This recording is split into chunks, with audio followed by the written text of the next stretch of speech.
Olá, meu nome é Priscila Fernandes e eu vim compartilhar com vocês um pouquinho sobre tumor ovariano, como que eu descobri esse tumor e como que foi todo o meu processo de tratamento, vamos dizer assim.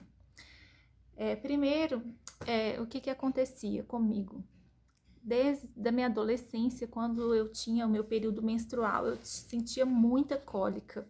E foi passando o tempo e os remédios para a cólica, eles não serviam, eles não adiantavam assim. E aí o médico sempre orientava, toma um remédio sempre que um pouco antes de você sentir a cólica, para você não sentir dor, mas mesmo assim eu sentia muita cólica menstrual. E com o passar do tempo, essa cólica, ela foi... Não, eu não sentia só a cólica, eu sentia uma dor, assim, como se fosse uma fincada, e que ela irradiava, como se fosse para o ânus, e às vezes eu tava na rua, assim, eu tinha que agachar.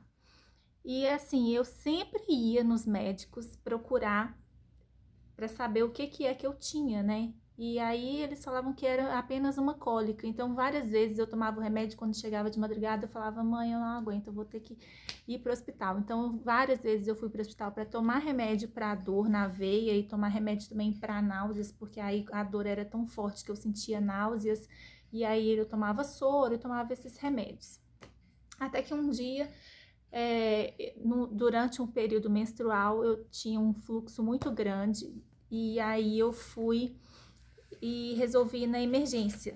Antes disso, olha aqui, o tanto de ultrassonografias que eu tenho, coleção de ultrassonografias, porque eu sempre mudava de lugar, porque eu falava, gente, não tem alguma coisa errada, não é normal, assim, o que eu sentia. E, e aí eu sempre ia no ginecologista ou então eu ia até na emergência mesmo e, e sempre fazia ultrassonografia e muitas não deram nada. Até que um dia eu resolvi ir fazer a ultrassonografia mais uma vez e deu que eu tinha um cisto ovariano. E aí a médica falou que esse cisto, ela não não trataria desse assunto, mas que esse cisto, ele era um cisto dermoide, que geralmente é assim, quando tem restos de células, e essas células são ou de pelos ou então de ossos, e vai formando isso dentro do seu ovário.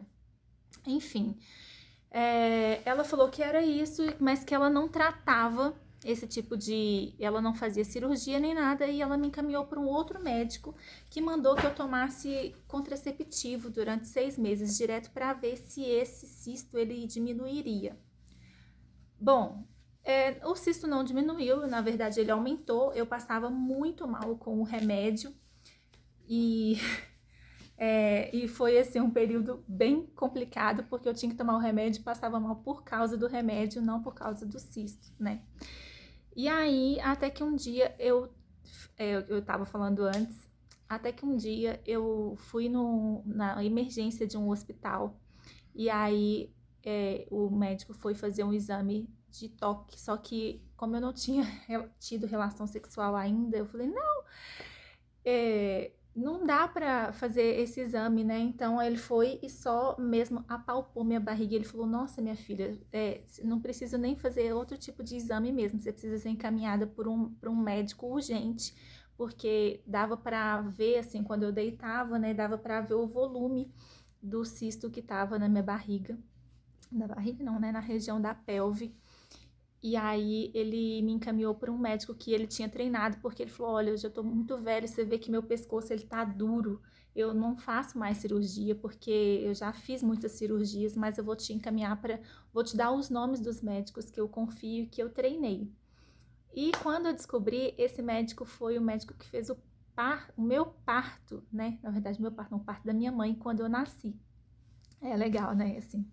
Então, fui procurei esse médico que ele me indicou e ele marcou minha cirurgia, como para tirar esse cisto, né? Então ele marcou uma videolaparoscopia, e a videolaparoscopia ele injeta um gás, né? Faz 3 furos na barriga, injeta um gás para estufar e para conseguir fazer todo o processo ali da cirurgia. Ele falou, não, vai preservar seu ovário, nós vamos tirar só o cisto e tal.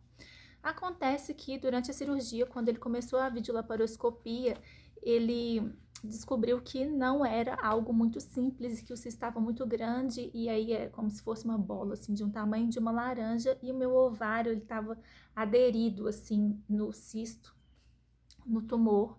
E aí eu não sei o que aconteceu ali, até esqueci de perguntar quem estava de acompanhante comigo, se ele pediu alguma autorização no momento, se ele comunicou isso, mas quando eu acordei da anestesia, ele me falou, olha, não era o que a gente estava imaginando, porque você tinha um tumor e esse tumor estava muito grande e seu ovário estava todo aderido, e nós resolvemos parar a videolaparoscopia, a gente fez uma cesariana e tiramos o ovário e a trompa direita removeu tudo, né? Então, aí eu até lembro que minha tia falou assim, pode chorar comigo, porque é um choque, né, se você pensar nisso. Mas quando eu fui para todo esse processo meu, ele foi muito tranquilo, assim. Eu não tive muita noção do que poderia ser, que era algo tão sério, que era algo tão complicado, né? Então esse médico falou comigo, olha, eu vou te encaminhar para um oncologista, você vai ter que fazer umas sessões de quimioterapia, daqui a não sei quanto tempo você volta no meu consultório para para você pegar o resultado da biópsia e tal. E aí foi isso que aconteceu. Ele falou assim, ele até falou assim na época, eu fiz um corte pequeno porque para você usar biquíni. Então vai ficar um corte bem delicado e tal. Na hora, gente, que a gente tá nessa situação, acho que nem passa muito pela sua cabeça. Eu nem sabia muito bem o que tinha acontecido. Eu nem sabia tamanho de corte, eu não sabia nada depois que eu tinha acordado da cirurgia. E a minha recuperação foi muito boa.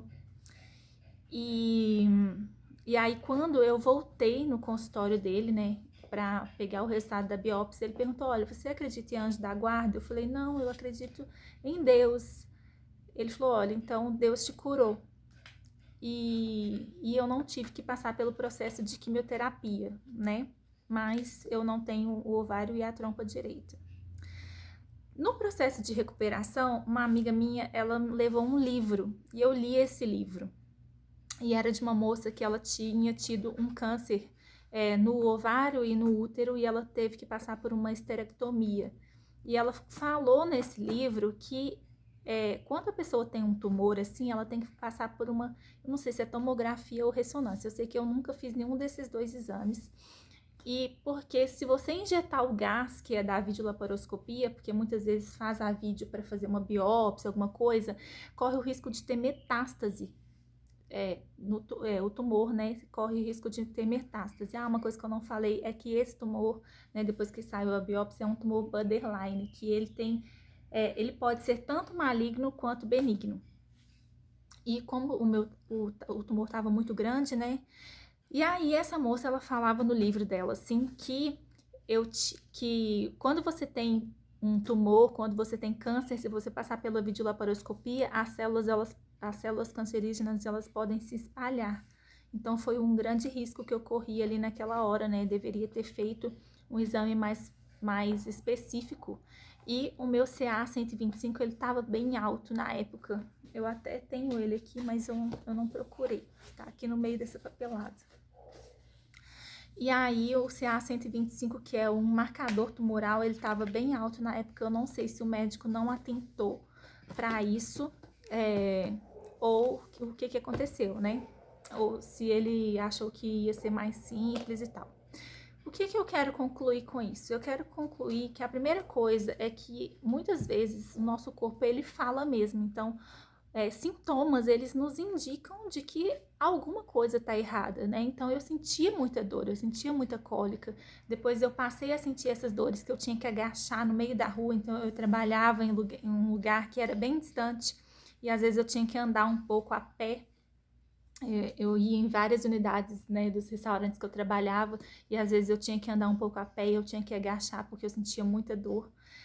Eu não tive muita noção do que era o perigo e a importância do que eu passei. Só hoje eu entendo e é por isso que eu tô aqui fazendo esse vídeo, porque quando eu lembro dessa história, eu lembro que eu sou devedora. Eu acho que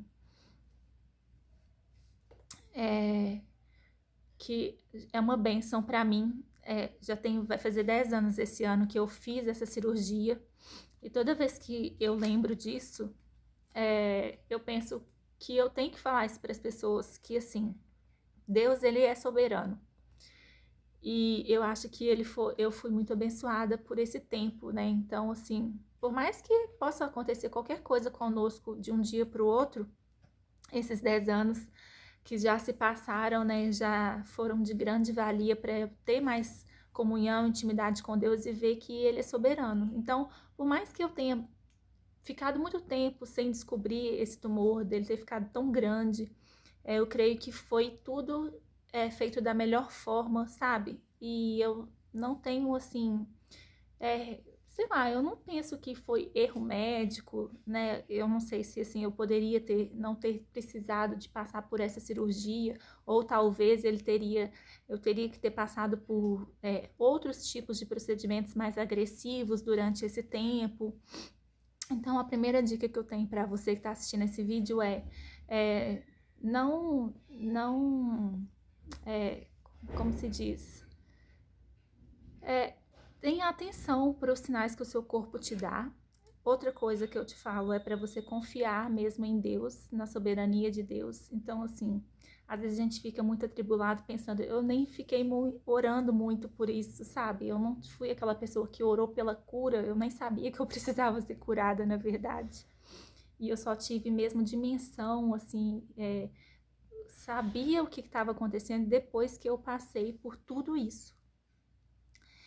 E sempre, assim, procure mesmo, sabe? Alguém que vai te ouvir e que vai entender aquilo que você está passando.